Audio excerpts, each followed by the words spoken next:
Thank you for attending the second session of HULATAM webinar series.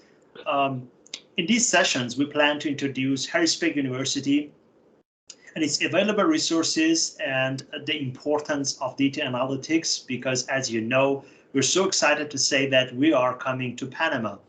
And these sessions are going to make you more familiar with what we are doing at HU and what are the available resources that we have. My name is Rozbeh Sadikian. I am an associate professor of data analytics at Harrisburg University, and I have the honor to be the host of these weekly meetings. Harrisburg University of Science and Technology is a private STEM-focused university in Harrisburg, Pennsylvania, with another location in Philadelphia. And as I mentioned, we are coming soon to the City of the Knowledge in Panama. HU has more than 50 different programs, from undergraduate to master's to PhD, and we have around 7,000 students who we can say represent 102 different countries. Initially, HULATAM, which is the abbreviation that we use for our relationship with HU and Latin America, will offer a Master of Science and PhD in Data Analytics. And the web version of this program is a hybrid format, which is both online and on-campus classes. And the classes are going to be taught by instructors from Harrisburg University that are coming from United States. The HU Panama location will also going to offer cutting-edge professional development seminars and different types of courses. The first cohort of this data analytics program are also going to receive a scholarship from Harrisburg University, and this is going to be so exciting for the first generation who are joining Harrisburg University. If you have passed our first seminar, it's already recorded and is uploaded on Harrisburg University YouTube channel, so you can refer to that to follow our first presentation. If you have any questions during the talk, feel free to type your question in the chat box and we'll get back to you as soon as it's possible. So without any further talk, let's go to our first presenter, who is Mark Newman, the PhD student of data science and corporate faculty. He is experienced senior engineer with a demonstrated history of working in various data-heavy industries, skilled in Azure, .NET, Microsoft SQL, and Microsoft Dynamics CRM. He's a strong engineering professional with master, which is focused on computer science from Hood College, and he's currently a PhD student at Harrisburg University, and is also the lead faculty of categorical data analytics, as well as teaching other analytics-related courses in data analytics program. So, Mark, thank you for accepting my invitation, and the floor is yours. So, thank you very much. My name is Mark Newman, and let me just share my screen here.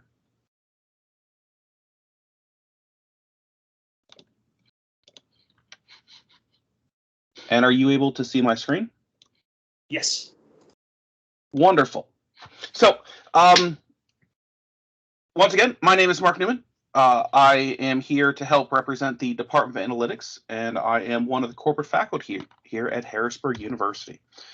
So this is me.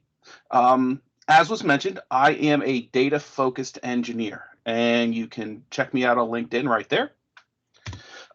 So just a little bit of background about myself, then some technologies I've used, what my career path is, how I became interested in Harrisburg University, and what my research is, and how Harrisburg University has really benefited me.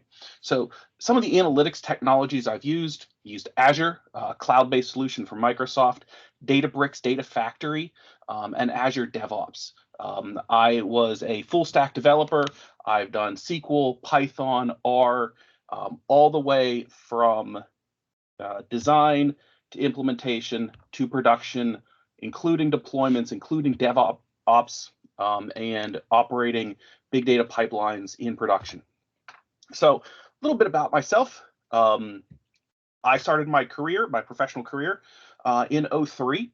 I worked for a couple of startups, Khaki Software, Sonum Technologies, Tread Avon Group, and Humanity Interactive, um, all custom all custom application development, bunch of service developments, mainly web services, and all of those were startups.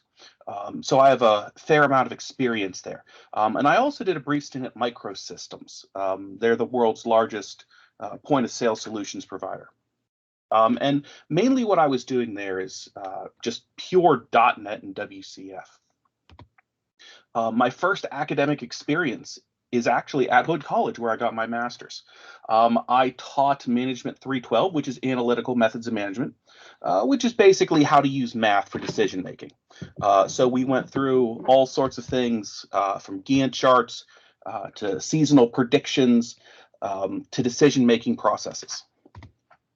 My mid-career was in roughly around 2010. I worked for some very large kind of big shops. Constellation Energy, which is one of the primary providers of energy here in Maryland, where I live. Resolution Health, which is a wholly owned subsidiary of Blue Cross Blue Shield, and Charmer Sun Group.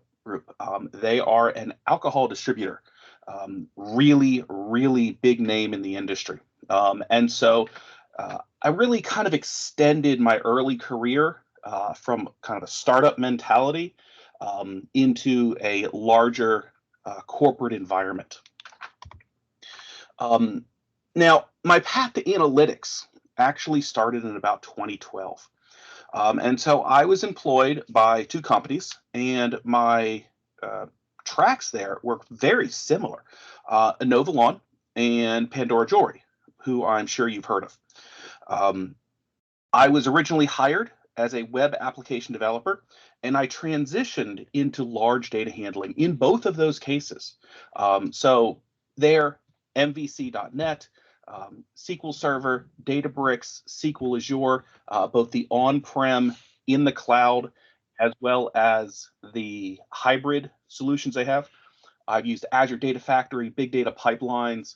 I've used Microsoft Analytical Servers, big Hadoop clusters, really kind of mainstream COTS products, all customized. So that's really kind of where I started my analytics background with those. Now, I started my my journey with Harrisburg in 2017. That is when I became a PhD student at the data science program.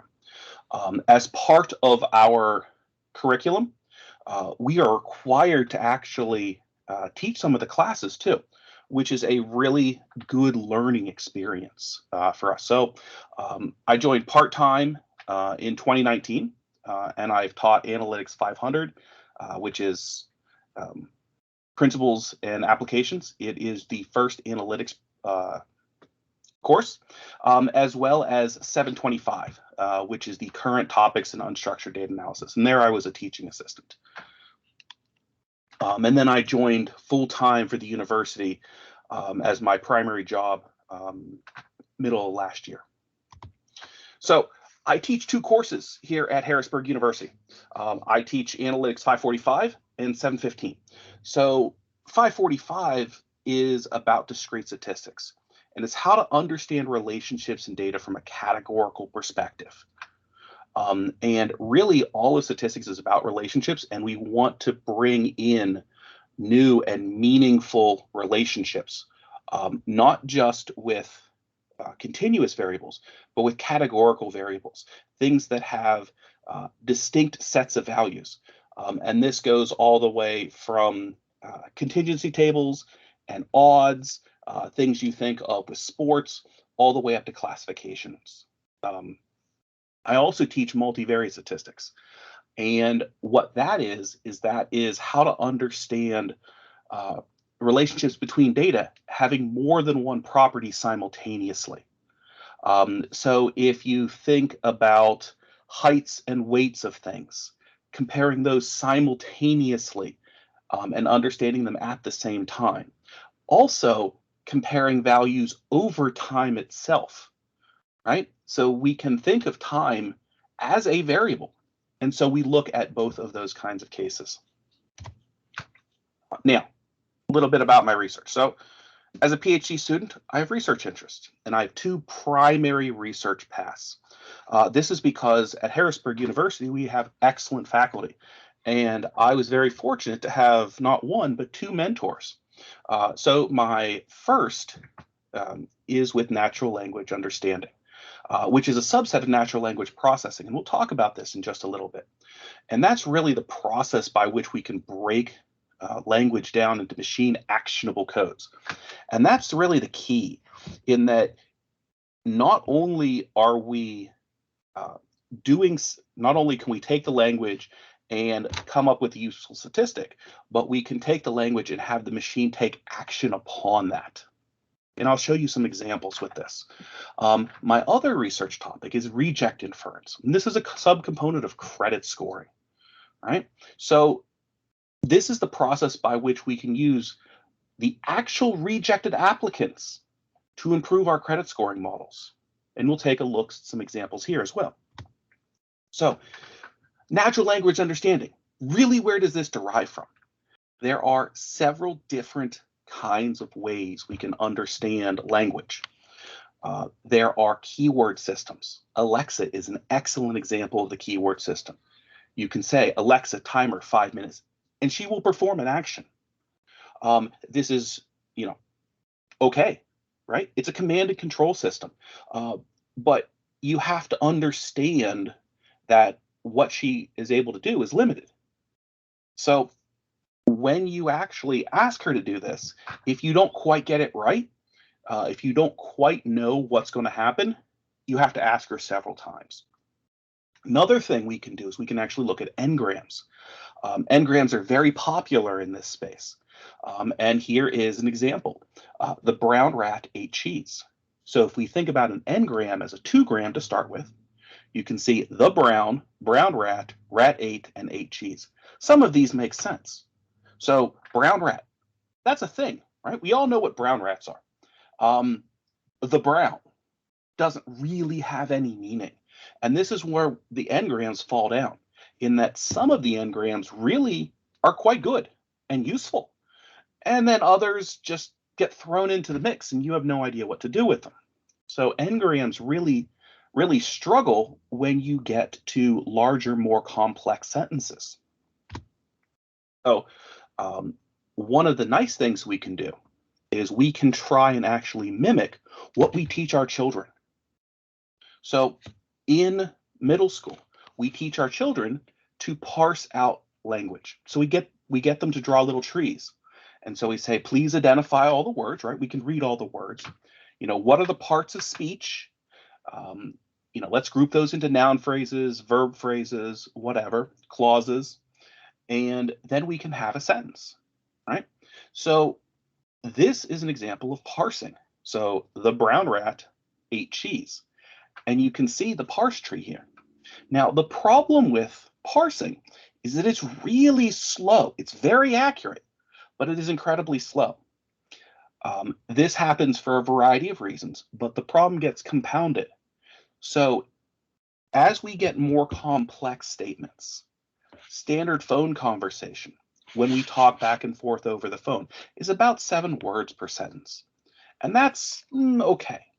But if you move that up into the realm of Wikipedia or even an academic journal, these things get very large, to the tune of 20 words in a sentence.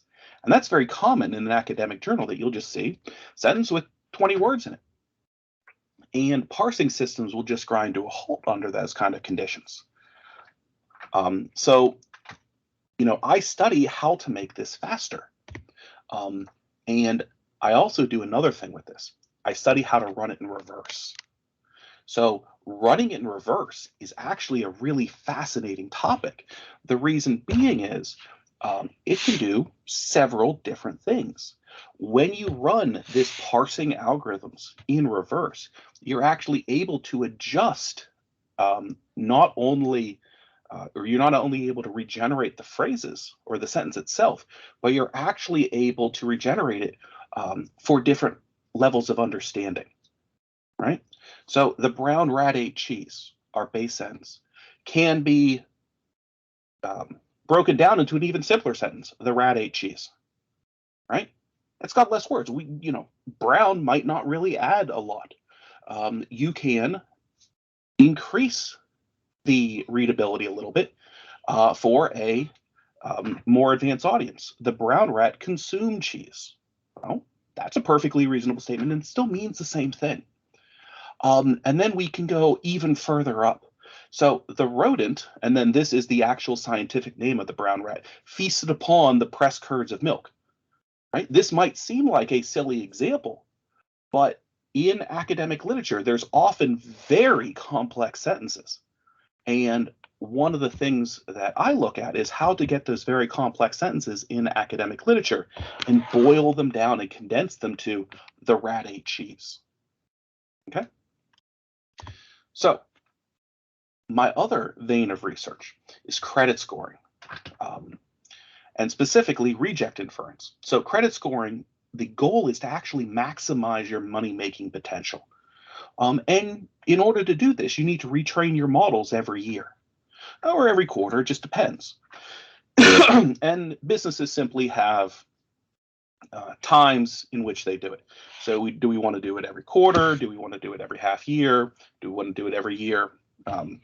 The business simply decides on this. And there's really two types of loans, good loans and bad loans. And the standard way that this works is you collect all the good attributes, you collect all the attributes for the good loans, the bad loan, just split them into your test and trading, and then you perform a k-fold validation. Very, very common.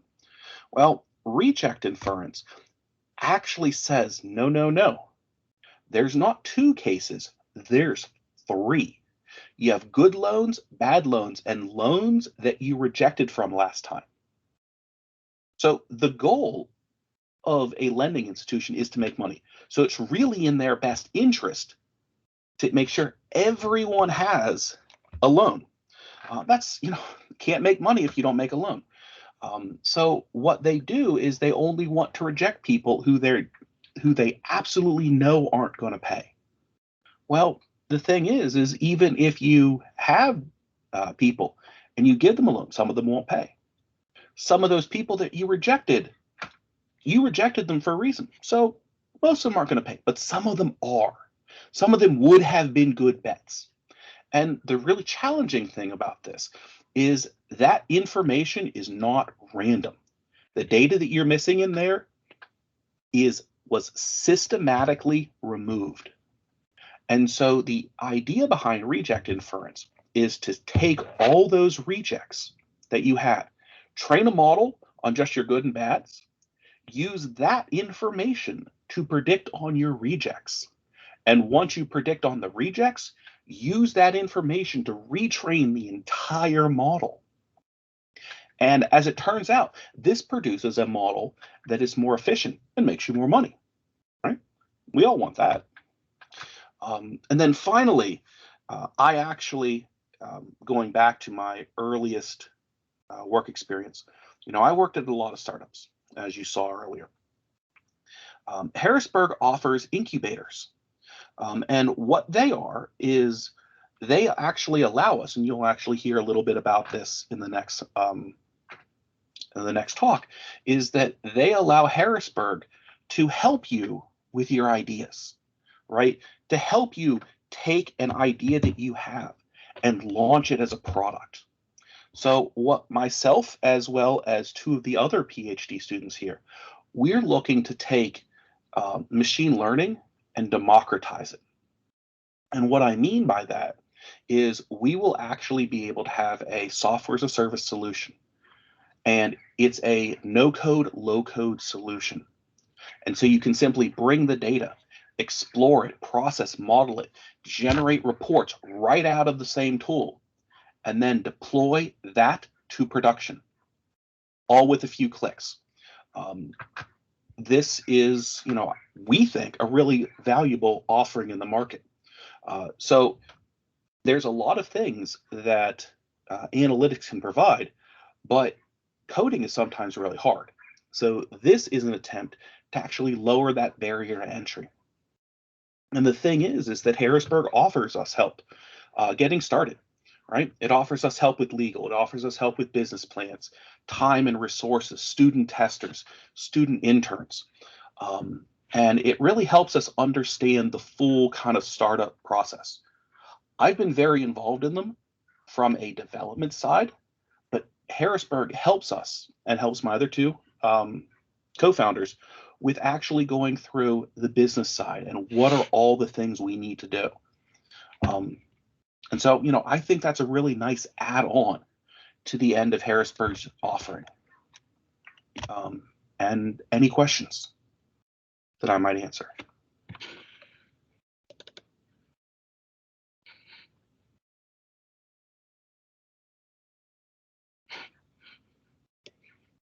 Very interesting and a very interesting and very inspiring presentation. Thank you for that. I really appreciate that. One question that I was thinking of was, that was a really interesting journey that you had from your education up to your career, and all of that has been from company to Harrisburg University. What did you find the most exciting thing about Harrisburg University in the whole journey that you had from your master up to your PhD, and now that you are part of Harrisburg University, an instructor at Harrisburg University? What was the most exciting and interesting thing that you found in your journey that you could share with us today? So I would share two things. First is that there is a place for me, right? So I thought that my experience was fairly unique in that I would be hired as a web developer, and then after that was done, I ended up doing big data. So I would write SQL code all day long, or I would write Hadoop code all day long. And that kind of transition, I found, really resonated with me here in the Harrisburg PhD program. So I was, quite happy with that. And then the other thing is the professors. So as I mentioned, I had the opportunity to not have one, but I actually had two main mentors. And so I am not a little clone of my thesis advisor. I actually have all the kind of idiosyncrasies of my thesis advisor and all the idiosyncrasies of my other mentor. And so I really feel that the people at Harrisburg really go the extra mile and really kind of treated me as a person with my own unique interests and really helped me there. Yeah, interesting. Makes sense. Thank you. Thank you for sharing this inspiring story with us. Our next presenter is Jay Jayamohan. He is the Executive Director of New Ventures and lecturer at Harrisburg University. Jay is a serial entrepreneur, having co-founded Rollstream, JobKnobs, and Synteras.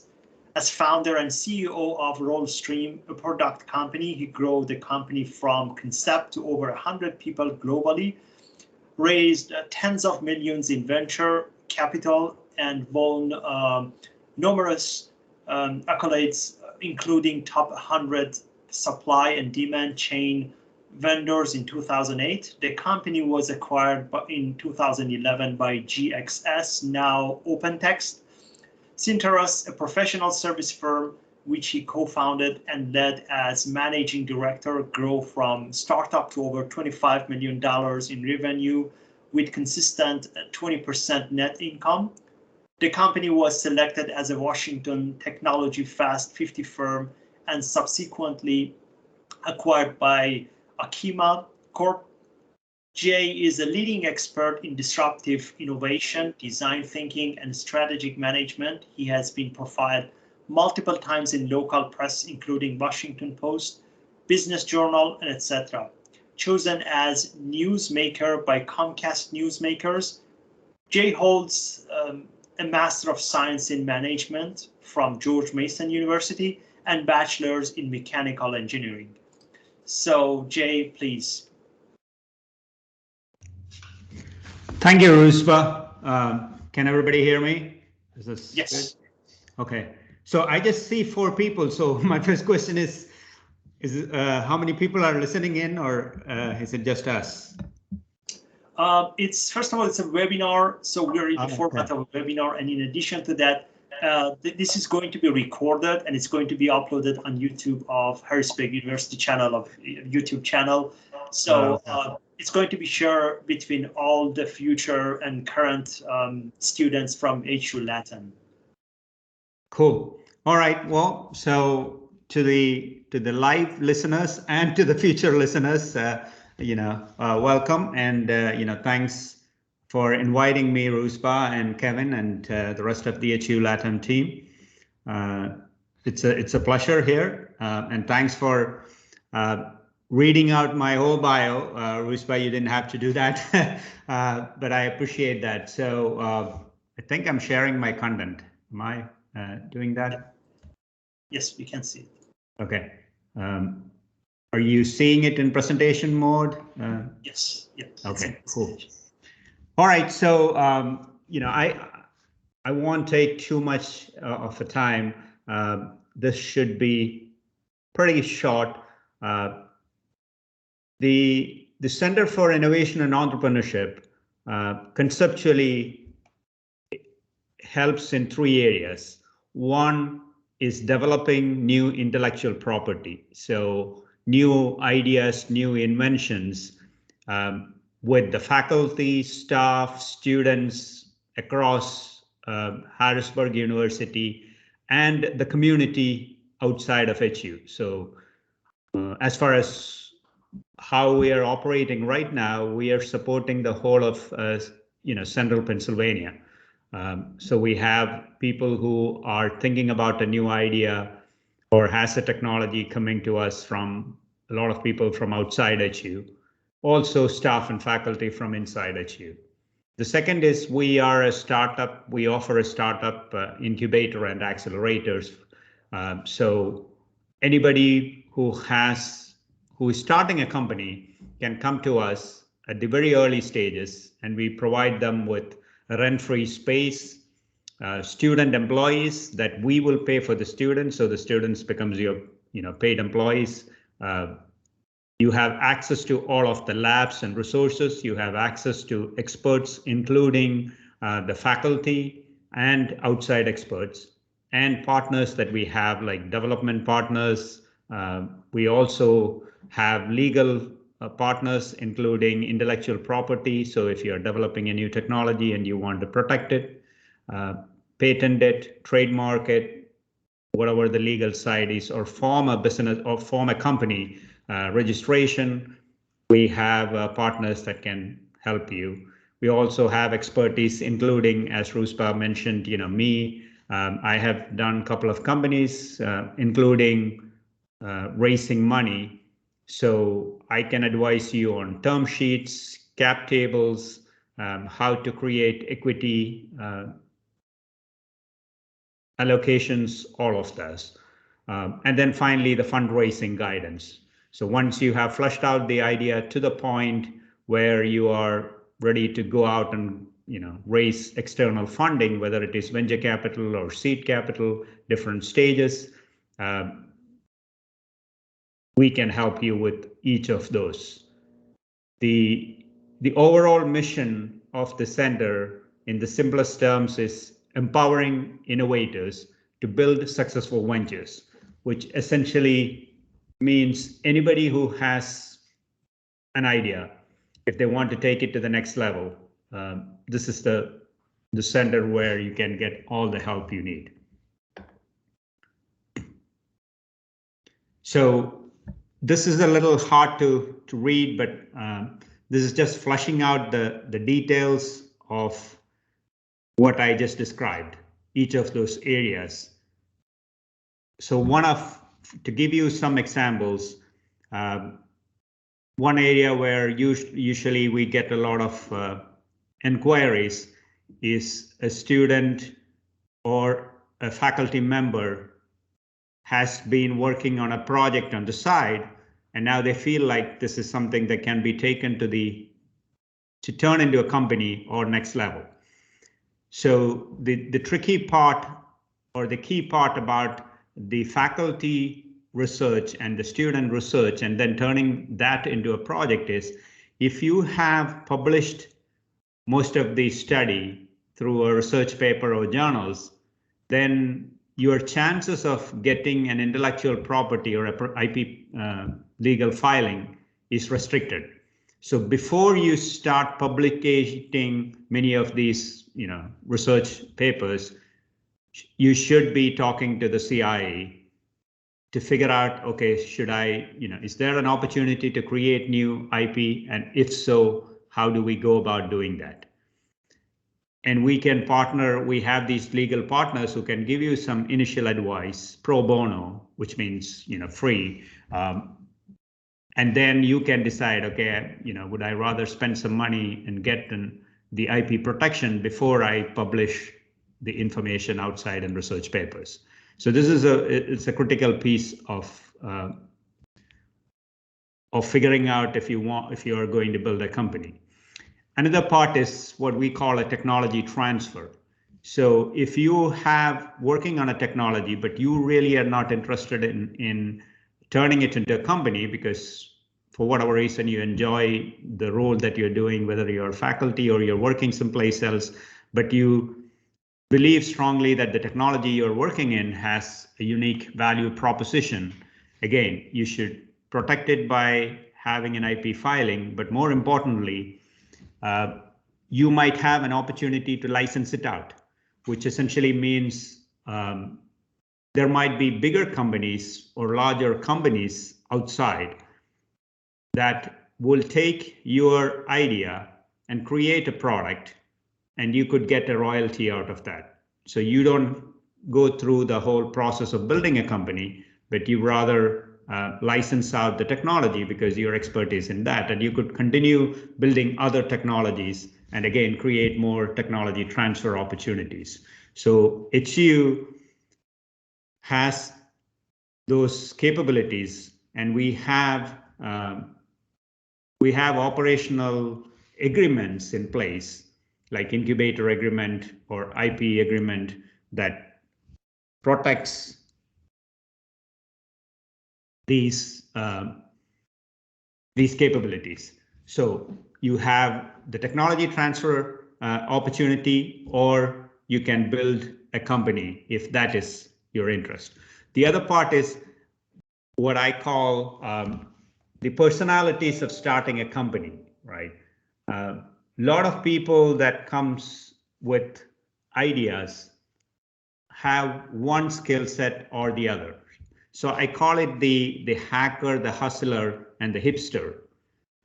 It's really a personality, 3 personalities that you really need. And this is from my experience of starting these companies that I look at it. And if you look at successful companies, whether it is Facebook or Google or any of those companies, you will usually see that there will be 3 personalities that combines into, maybe it's 2 people or 3 people that brings these expertise. So what do I mean by that? So let's take the first one, the hacker. The hacker is somebody who is very good with technology, who can figure out technology pieces, who can solve a problem applying a technology. That is usually one of the founding teams that you will see in successful companies. The hustler is somebody who can sell, who can close a deal, because if you're starting a company, it is very important that you should have enough of a sales and marketing understanding. You don't have to be an expert, but you need somebody who is a co-founder who has the skills. And I'll talk a little bit about some of the programs that we're offering, and I'll touch on those, how you build those skill set.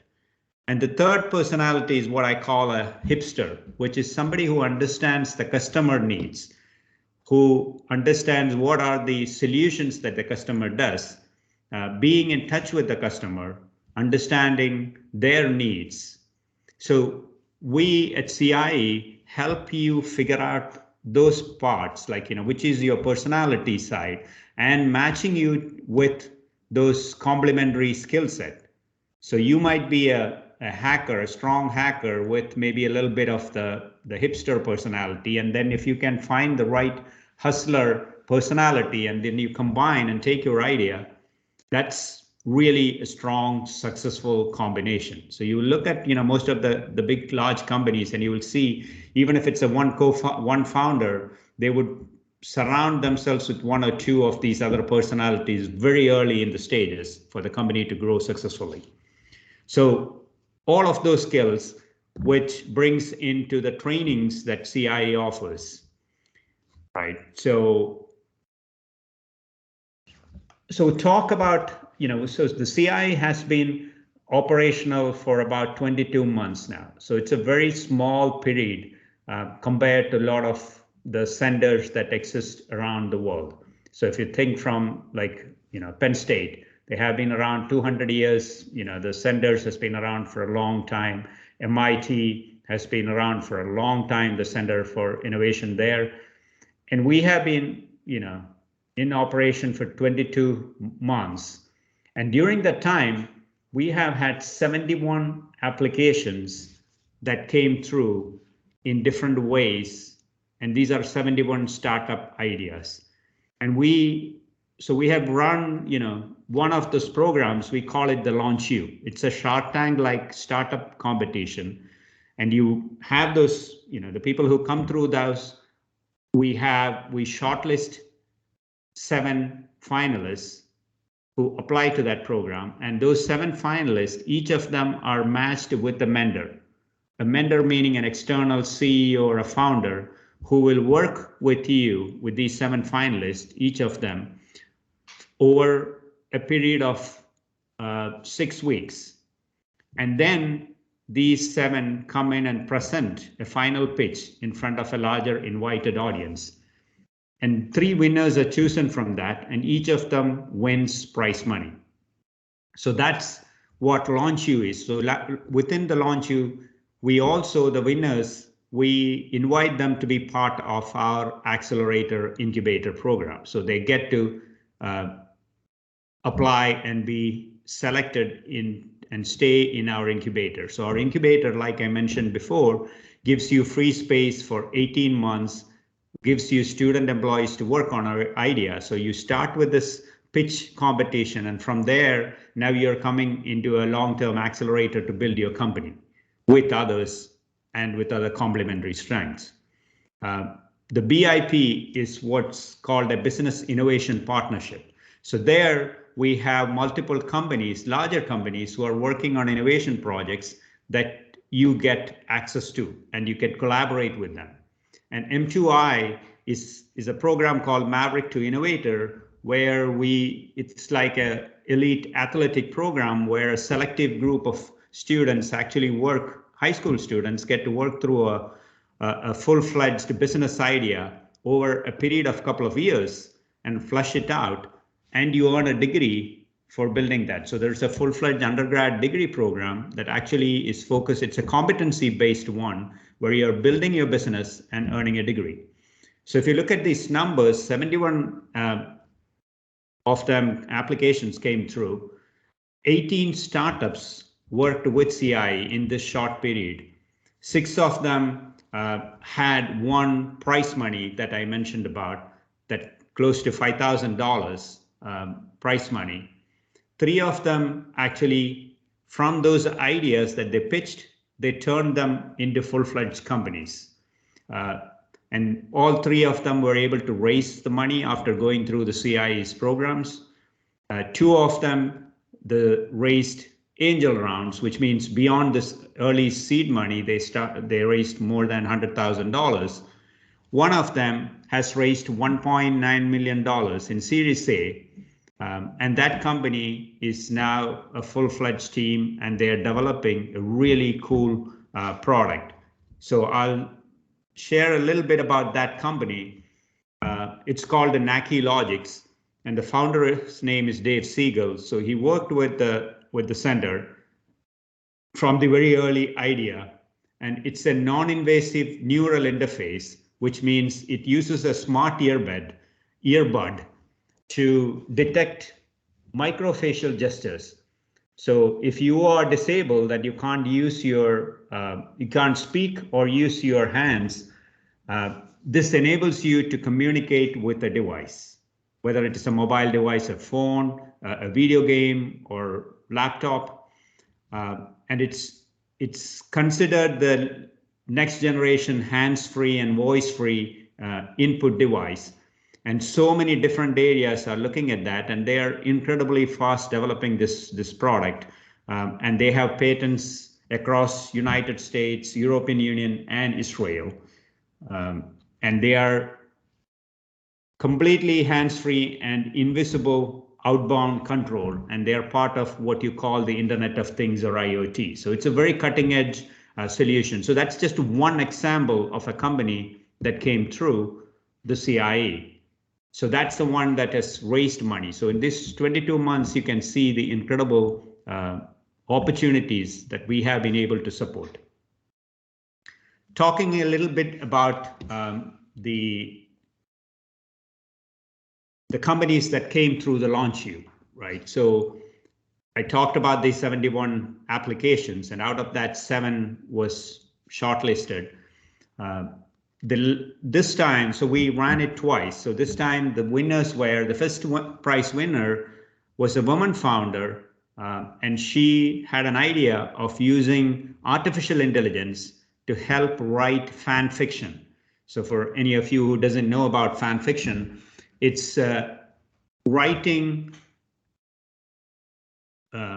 new stories based on existing books. So say Hunger Games. So you like some of those characters in the Hunger Games book, you can create, or Harry Potter, for example. So you're a big fan of Harry Potter, you can take a few of those characters and create your own stories. So this used to be like a fun thing, but now people are writing full-fledged stories, and those stories are getting picked by movie studios to turn into even movies. So it's an incredible business opportunity, and a lot of people are doing what's called the fan fiction writing online.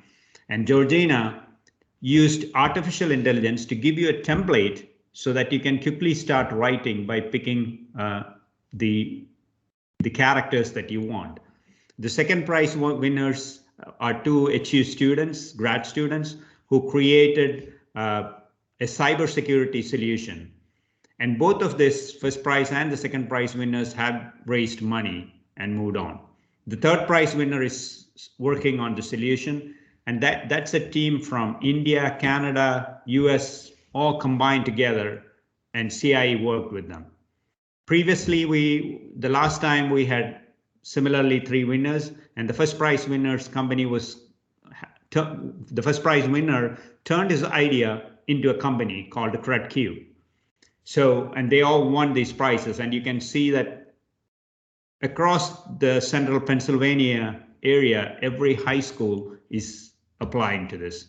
So we hope to have similar programs. Kevin Huggins and his team will probably put this together soon, that we will have these kind of programs for the high schools around Panama and the larger Latin area.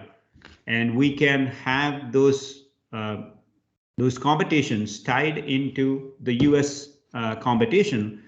And suddenly you could have somebody in Panama working with somebody here in Pennsylvania and building a really cool company that solves a global problem, and you could be the next Facebook or Google. So that's the excitement that we have, and the support we are providing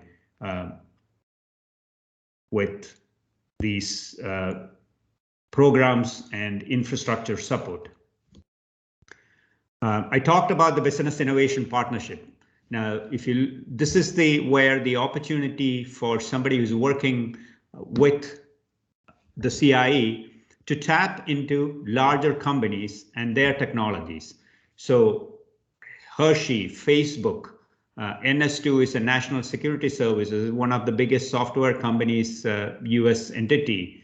NVIDIA, which is the largest chip company that supports e-gaming and sports. LinkedIn, SurveyMonkey, Coinbase, which is the biggest cryptocurrency company. And then local companies like HB McClure and Ann Culture, Giant. All of these companies are working with CIE in different innovation projects for their within their company, and also looking for licensing partners. So if you have, again, like I mentioned, the whole tech transfer, if you're building on great technologies, here is where the opportunity to share some of those technologies with these bigger companies and have a royalty earnings for your life. So these are incredible opportunities and partners that we have been building. MI12 and Ben Franklin are two venture capital firms. So they have the ability to fund the companies that comes through our center. So these are different ways where we are building these great companies with the infrastructure and programs. So going back to just wrapping up, from a summary perspective, going back to these programs that I talked about, right? So we recently bought an expert attorney in intellectual property. So she came in, gave a talk to the faculty and students, and helped them figure out if they should be filing, what state should be filing for an IP. Another attorney we bought in was an immigration attorney, because we have a lot of grad students from different areas who wants to start a business. So if you are from India or South America or someplace and is actually in US and wants to start a company in US, what is the policies, the visas requirements, all of that. So that was discussed by this immigration attorney that came in and gave a program, and she works with some of our founders. So these are, another one was we offered a sales training for tech founders. So most founders of companies have a tech background, technology background, and so they have to have those skill set that I talked about, the hacker, the hustler, or the hipster piece. And so we had a 7 to 8 week training that gave you an overview of sales training, sales understanding. How do you approach a customer? What does a customer delivery looks like? If you're building a new solution, how do you think about the market? How do you size the market? What do you mean by bottoms up marketing or top down market sizing? These are important areas to understand before you start a business, because it's not just about a technology or a problem or solving a problem. The marketing side is equally important. So I call it the T²M, which is the ideal team that has all these three personalities. Then the tracking, which means, are you making enough of a progress?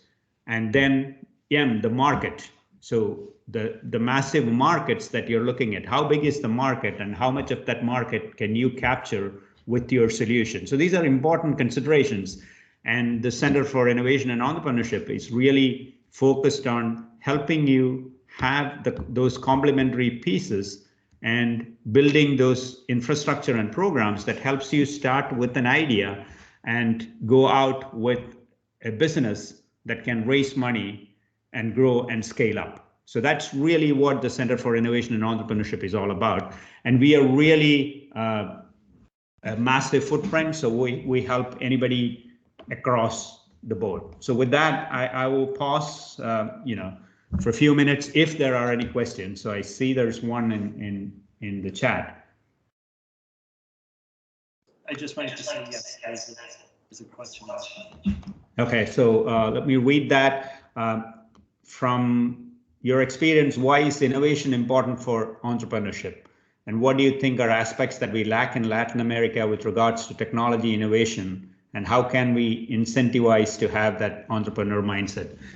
Absolutely great question, Mercedes. So the first part. So when you think about entrepreneurship, the entrepreneurship is really starts with innovation, right? When you are a kid, all of us, when we are kids, we have amazing creative mindset. If you just draw, a couple of lines on a board and tell a kid to, just finish that, take those 2 lines and draw something, they will create amazing, crazy diagrams. They could create, they will draw a Superman, they will draw other things. If you ask an adult to complete that line, they will either draw a box or will think in a very logical boxes, right? So that creativity piece is lost. So when you think about innovation, when you think about entrepreneurship, innovation is how you come up with new solutions. And think about it this way. A lot of people will say, well, a lot of the things that I have been thinking about has already been solved or has been out there. And that's completely the wrong way to think about it. So when you think about entrepreneurship, just think about a chair or a desk. If the first chair, when it was invented and people said, okay, the chair has been discovered or invented, we're done with it.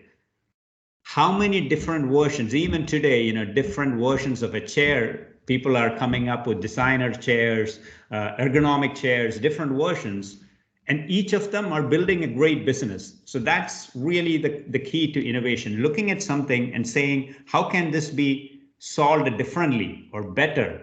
Or can a technology that's out there be applied better? So that's really the key. And that ties into your second question. So, it's not just about Latin America specific. I would say to create an innovation culture, the key is to have ideation sessions, right? Where people can come in and talk about and hear about other people. So to give you one example, a local business idea. It's the simplest one, but you hear about that and you will be amazed by, because people hear about like Facebook or Google or these big companies, but there are hundreds of other solutions. So this company is called Insomnia Cookies. So if you haven't heard of them, after this talk, you should certainly check them out. So Insomnia Cookies was started by a student, an undergrad student in a local university here. And the idea was that in the night, a lot of the students in universities stay and study or, have parties or whatever it is through the late night. And during the time, they all look for snacks. And the usual snacks is the packaged chips or things like that. But it turned out the kids enjoyed a warm snack. So this kid was very good with baking. And so he started baking cookies in the dorm room and handing out to different dormitories. And pretty soon there was a huge demand. So he started asking students to pay for it. Well, it was as simple as that. Warm baked cookies, period. That turned into a business. And I think like 50 or 60 universities campuses have now Insomnia Cookies. The insomnia means you're staying awake in the night. So the Insomnia, it's a silly name, but really it took off. It grew into massive franchises.